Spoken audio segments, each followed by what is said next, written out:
السلام علیکم ورحمۃ اللہ۔ الحمدللہ اول قرآن سے قدم بقدم آگے بڑھتے ہوئے تیسرے پارے کی سورہ آل عمران کی 40 نمبر آیت آپ کی خدمت میں پیش ہے، دعاؤں کے ساتھ ملاحظہ فرمائیں۔ بسم اللہ الرحمن الرحیم قال رب أنا يكون لي غلام وقد بلغني الكبر وامرأتي عاقر قال كذلك الله يفعل ما يشاء۔ جناب زکریا نے عرض کی، میرے یہاں کس طرح اولاد ہوگی جبکہ مجھ پر بڑھاپا آ گیا ہے اور میری عورت بھی بانجھ ہے؟ تو ارشاد ہوا کہ خدا اسی طرح چاہتا ہے، اسی طرح جو چاہتا ہے کرتا ہے۔ ایک طرف سے جناب زکریا اپنے بڑھاپے کو دیکھ رہے ہیں، دوسری طرف اپنی بیوی کے نازا ہونے کو، بانجھ ہونے کا بھی علم ہے انہیں، لیکن جناب مریم کے کرامات اور جناب مریم کو خدا کی طرف سے ہونے والی عطاؤں اور بزرگی کو دیکھ کر جب دل ٹوٹا تو شکستہ دل کے ساتھ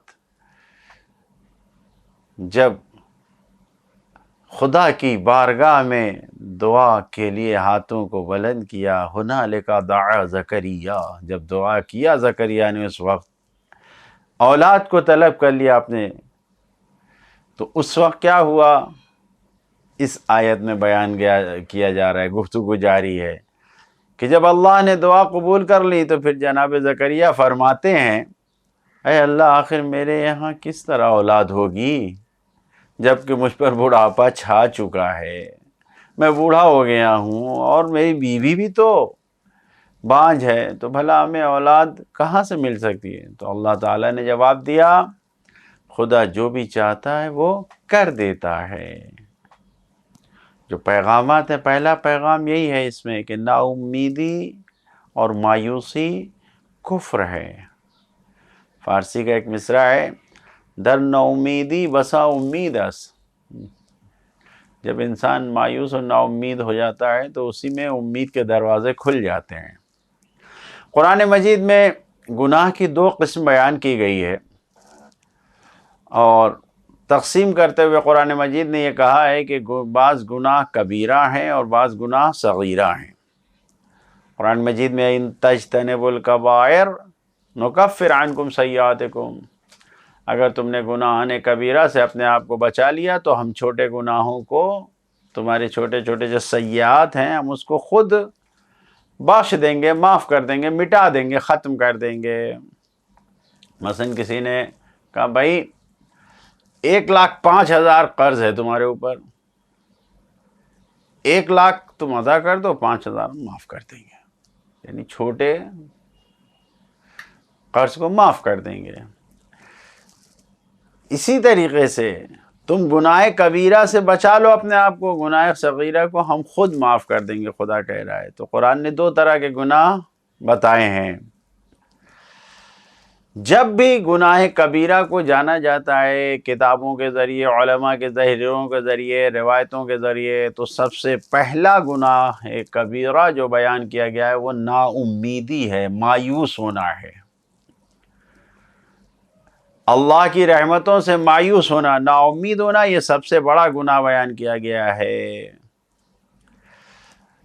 انسان امتحانات میں، یعنی اس نے کوئی کمپٹیشن دیا، کوئی انٹرویو دیا، ناکام ہو گیا، مایوس ہو گیا کہ بس ہماری زندگی ختم ہو گئی، اب ہم نہیں کامیاب ہو سکے۔ نہیں، کوئی بزنس کیا، فلاپ ہو گیا، سرمایہ خراب ہو گیا، پونجی برباد ہو گئی، مایوس ہو گیا کہ اب ہم آگے نہیں بڑھ سکتے۔ نہیں، یہ مایوسی کفر ہے، یہ مایوس ہونا گناہ کبیرہ ہے۔ تاریخ میں ملتا ہے کہ خانہ کعبہ کا پردہ پکڑ کے ایک شخص کہہ رہا ہے، خدایا مجھے معاف کر دے، اللہ تو مجھے معاف کر دے، اور پھر فوراً ہی دوسرا جملہ کہتا ہے، مجھے معلوم ہے تو معاف نہیں کرے گا۔ تو کوئی اس معصوم بزرگ ہستی، غالباً امام تھے، کوئی وہاں پر تھے، جب اس کی اس دعا کو سنا تو کہا آخر تو اس طریقے سے کیوں دعا کر رہا ہے؟ یہ دعا کا انداز صحیح نہیں ہے۔ اس نے کہا کہ اگر آپ میرے گناہ کو جان لیتے تو ہرگز آپ مجھ سے اس طریقے سے نہیں کہتے۔ انہوں نے پوچھا آخر تیرا گناہ کیا ہے؟ کہا کہ میرا گناہ یہ ہے کہ میں کربلا میں تھا، حسین کے مقابلے میں دشمنوں میں تھا، قتل حسین میں شریک ہوا، میں ان کے دشمنوں میں تھا، تو آخر خدا کیسے مجھے معاف کرے گا؟ تو بزرگ نے فرمایا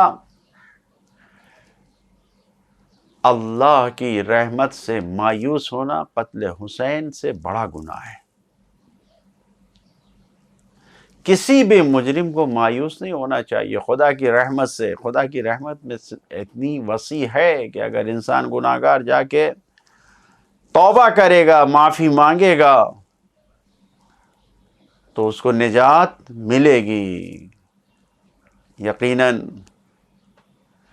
گناہ کبیرہ کرنے والا بھی لطف خدا سے مایوس نہ ہو، خدا کی بارگاہ میں حقیقی توبہ کر کے اپنے گناہ کو معاف کروا سکتا ہے۔ اس کی رحمت سے مایوس ہونا بہت بڑا گناہ ہے، گناہ کبیرہ ہے۔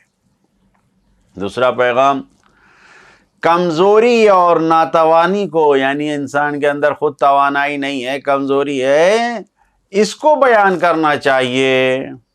جناب زکریا کے اس بیان میں کیا ہے کہ کہہ رہے کمزوری خود ہمارے اندر ہے، اپنے بڑھاپے کا اقرار کر رہے ہیں، اپنی بیوی کے یہی کہہ رہے ہیں وامراتی، میری بیوی عاقر ہے یعنی بانجھ ہے، یعنی خدا تیری عطا میں کوئی کمی نہیں ہے، تو دینے والا ہے، تو مہربانی کرنے والا ہے، لیکن خود ہمارے یہاں بلغنی الکبر، وہ تو بڑھاپے میں آ گئے، وامراتی عاقر، میری زوجہ، میری بیوی بانجھ ہے، تو کس طریقے سے ایسا ہو سکتا ہے؟ تیسرا پیغام، اللہ کا ارادہ تمام مادی دنیاوی وسائل ساز و سامان سے برتر ہے۔ اللہ چاہے تو سب کچھ کر سکتا ہے، اسی لیے جناب زکریا نے کہا کہ اللہ جو چاہتا ہے وہ کرتا ہے۔ اللہ کے ارادے کو کوئی بدل نہیں سکتا، اللہ اگر کچھ چاہ جائے تو وہ ہوتا ہی ہے۔ شاہ ایران نے جو پہلوی بادشاہ تھا، اس نے اعلان کیا کہ کوئی بھی امام خمینی کی تصویر نہیں چھاپ سکتا۔ سختی سے پابندی ہونے لگی اس کے اوپر۔ خدا نے کیا ارادہ کیا؟ خدا نے ایسا کیا کہ سارے مراجع کرام جو بزرگ علماء مراجع تھے، ان میں سب سے زیادہ تصویر امام خمینی کی شائع ہوئی، اور آج تک ہو رہی ہے۔ ایران میں کرنسی کی نوٹ پر امام خمینی کی تصویر ہے، جتنی نوٹ، کتنی لاتعداد تصویریں چھپ گئی، کوئی اندازہ ہی نہیں لگا سکتا۔ اس کے باپ نے، شاہ ایران کے باپ نے، جو رضا تھا، اس نے کیا کہا؟ اس نے کہا آیت اللہ حائری کے قبر پہ کوئی فاتحہ نہ پڑھے، کہیں پر ان کی فاتحہ خوانی نہ ہو، کہیں پر ان کے سیوم نہ ہو، فاتحہ نہ ہو۔ سختی سے ایک جگہ پر لوگوں نے اہتمام کیا اور چائے وغیرہ کا انتظام کیا ان کے فاتحے کے لیے، مجلس کے لیے، تو پولیس نے آ کے ایسا نقارہ بجایا کہ سب کچھ برباد کر دیا، تباہ کر دیا، نہیں ہو سکتا۔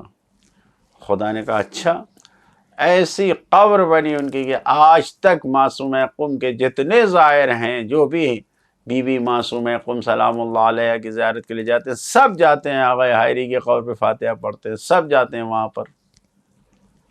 خدا جو چاہ جائے اس کو کوئی بدل نہیں سکتا۔ قرآنی مثال دے دوں آپ کو، جناب یوسف اور زلیخا کے قصے میں زلیخا نے پوری طاقت صرف کر دی کہ یہ بات مشہور نہ ہونے پائے۔ قرآن مجید میں آ گیا احسن القصص، آج تک سب کے جتنے قرآن پڑھنے والے سب کی زبان پر یہ قصہ رائج ہے، جناب یوسف کا۔ خدا جس چیز کو چاہ جائے وہ سب ہو کے رہتا ہے۔ لہذا اس آیت سے عملی پیغام یہی ہے کہ انسان کو اللہ کی رحمت سے کبھی بھی مایوس نہیں ہونا چاہیے۔ مایوسی گناہ کبیرہ ہے۔ خدایا ہمیں گناہوں سے بچنے کی توفیق عطا فرما۔ السلام علیکم ورحمۃ اللہ وبرکاتہ۔